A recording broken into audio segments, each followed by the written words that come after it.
In other news tonight, a Greene County fugitive will soon be featured as one of America's most wanted in a segment called 15 Seconds of Shame. Yeah, he spent the last 20 years on the run after being indicted on a fatal crash in downtown Xenia. Dave DeMarco spoke with investigators and the victim's family today. He joins us now live with this report. Dave?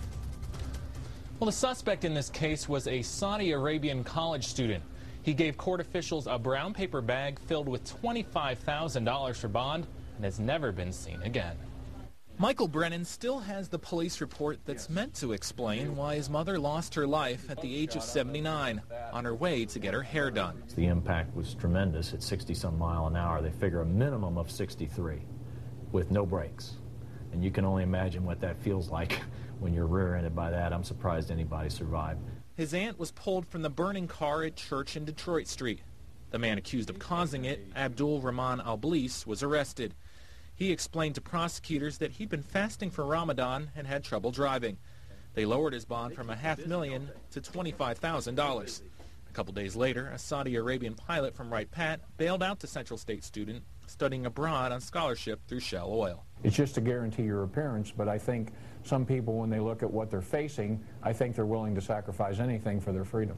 Atkins thought he had a break in the case when a potential employer requested Al-Bliss's transcript. This request came from a Saudi Arabian oil company named Aramco outside of Houston, Texas. But they denied knowledge of his whereabouts. Now, almost 21 years later, no one knows where he is. Prosecutors hope America's Most Wanted can help capture him, as does Brennan. But he says at least Al-Bliss has to live with what he's done and the fear of being found. And that's a jail cell that I don't know, it might be worse than bars.